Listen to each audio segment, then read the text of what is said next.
Good morning, church. It's good to see all of you here today. I wanted to take just a few minutes this morning before Mike comes up and preaches our lesson today to go over a little bit of a review from our mission trip that we took about 3 weeks ago to Bayou La Batre, Alabama. If you know anything about that city, it is right there on the Gulf Coast. It's literally, the church building is within 2 miles or so of the coast. It's about 30 minutes south of Mobile. And the population of Bayou La Batre is somewhere around 2,500 people. It's got an 80% unemployment rate due to the Deepwater Horizon oil spill that happened several years ago. So needless to say, you can imagine the economic status of many of the population there in Bayou La Batre. The median household income is less than $25,000. So just think about raising a family on less than that. And as a result, about 30% of the population there is below the poverty line. And so our group of 21 teens and their families went down to assist the Himley Road Church of Christ there in Bayou La Batre. It's a congregation of a little less than 50, and it consists mostly of teens and elementary age children that they kind of bring off the street from their community or just can rope into a worship service. And it's a lot like the Main Street Church of Christ at downtown Dallas, if any of you have ever been down there.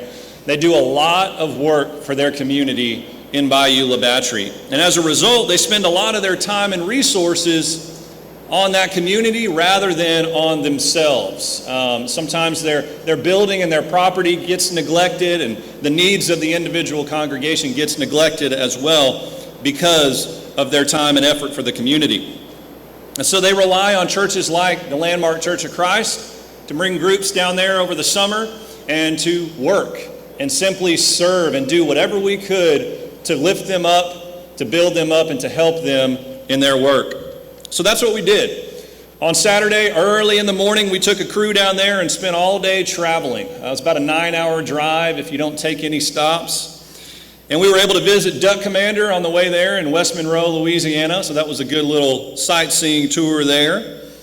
We arrived late that evening and we kind of acclimated to the area, right? It's super humid in Bayou La Batre, Alabama, so that took some getting used to. And it was cool because the bunkhouse that we stayed in is attached to their church building. It's literally directly behind their stage and baptistry, and so we got to essentially live in their church building for a week. On Sunday, we were able to put on worship for their congregation. I preached and kid-led songs, and several of our teenagers led some prayers and helped in communion. And then we planned out our work week, and there was a lot of things that needed to be done. We spent the rest of the afternoon with their teens and our teens out at the park, just hanging out, gearing up for our work week. And one of their teenagers, when we got back from the park, was actually baptized into Christ. And so that was a good thing to see to start off our mission trip off right. On Monday, we had our first work day, and we split up into 2 groups. The first group spent, 16 hours or so painting the auditorium ceiling. And being so near the coast, naturally the salt in the air breaks down their buildings and doors and ceilings and windows quicker than most. And the second group went over to the Children's Place, which is another property they have in the middle of town where they do their food distribution and where their teenagers like to hang out. And they built benches and they demolished the loading dock and rebuilt it. And this is the dock where they bring thousands of pounds of food in every week and then distribute it to the community. So lots of weight going over that dock, and we helped repair that. The second day, we split into 4 groups. We did some power washing around the church building. We built some more and painted some more picnic tables and benches for just outside their fellowship hall. We did a lot of landscaping work, trimmed trees, mowed grass, all that kind of stuff. And we were also lucky to have a skilled laborer in our midst. Janie was able to put together a crew of ladies who did some tile work. She was the only one that knew how to do it, and so she fixed some broken and cracked tile with the help of those young girls, and so we got a lot of work done that day.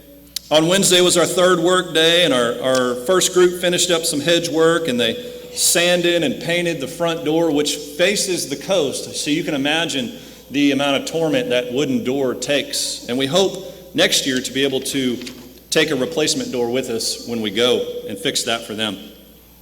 The other group on Wednesday night was me, a couple of parents, and all the teenagers. We went back to the children's place, and we helped distribute food and clothing to over 450 families within that community. And so that was a really good thing for our teams to see, to work directly with the community and see how bad it was in Bayou-La Batre, economically speaking.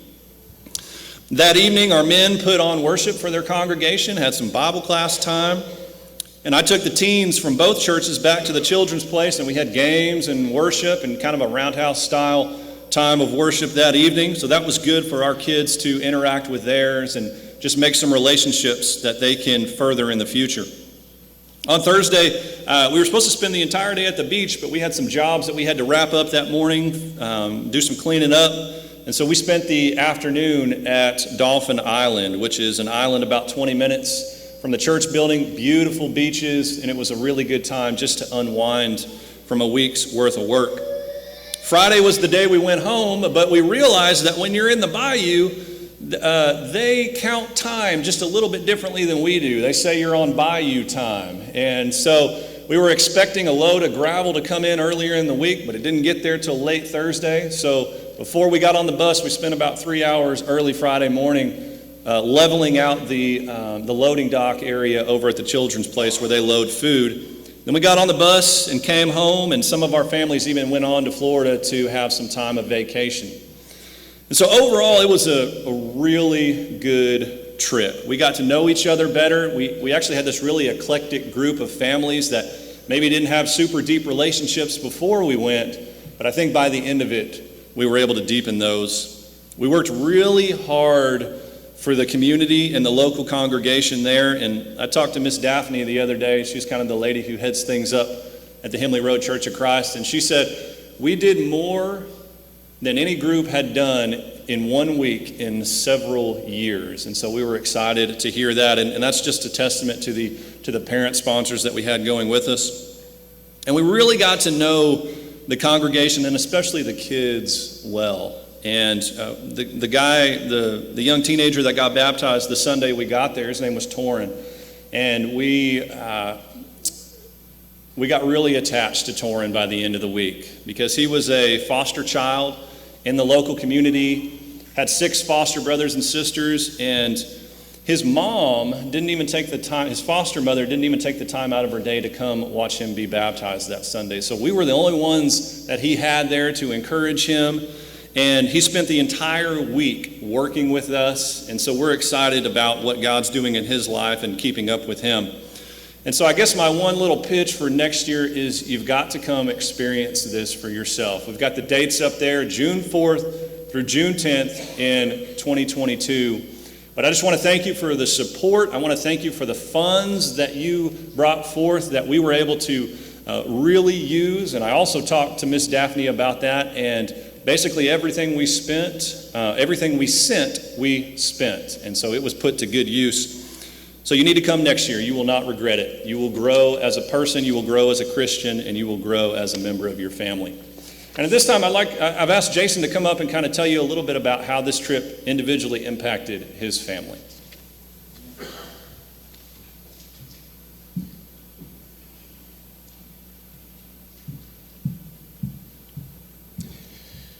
Morning. I just wanted to kind of share a family's perspective on this. It was a youth group trip, and Tyler did a great job, and I want to commend him on organizing it and leading it. The kids really understood what they were there for. They worked really hard. We were really proud of their efforts. It was a great experience for them. It was a great experience for everybody. I kind of want to share the family's perspective. And I could spend a lot of time up here telling stories. There's a lot of great stories, and Tyler shared a lot of that stuff with you. But a few take-home messages about this. Number one, great fellowship. When you are putting in the kind of work that we're putting in, the long hours, the physical labor, and as well as the downtime and the time that we spent eating together and all of that goes along with that. You really get to know people better. You get to see people's talents and gifts, and see people's character. And we really got to know each other a lot better, and it was a great fellowship. I could tell you, like I said, I could tell you some stories. I'll just say a few things. There might have been an incident or two where people fell off ladders while trying to paint the ceiling. No kids, there was one thing involving a Christmas tree, but I'll let the Blaylock boy tell you about that. Anyway, nobody was hurt, but there was an incident involving an angry little snake that fell out of a food bin on food distribution day. I'll let Janie Hill tell you about that. And then later that same day, the ladies were teaching the children's class. Tyler and a few others were working with the youth group over at the building out back.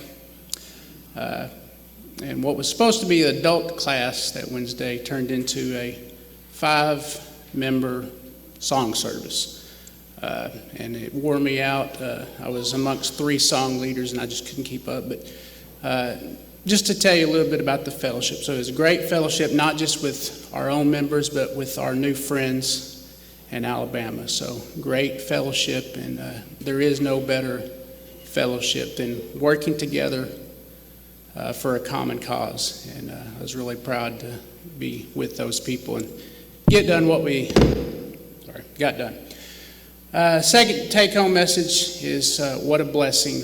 And again, I want to push this trip for next year for a lot of y'all. But, we got the list of things that we wanted to get done. We were kind of, gung-ho. We're going to get this done. We want to go out and bless these people. And, of course, that's the kind of attitude you want. You want a good work ethic. You want the idea that you can bless people's lives with the service you provide.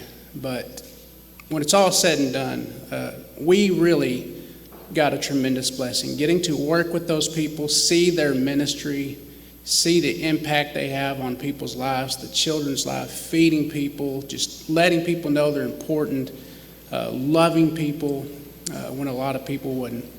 But it's a great ministry they do there, some great people. And it truly was a blessing to be part of their world just for 5 or 6 days. And if you can go with us next year, I'd highly recommend it, because you will be blessed and you'll get great fellowship. Thank you.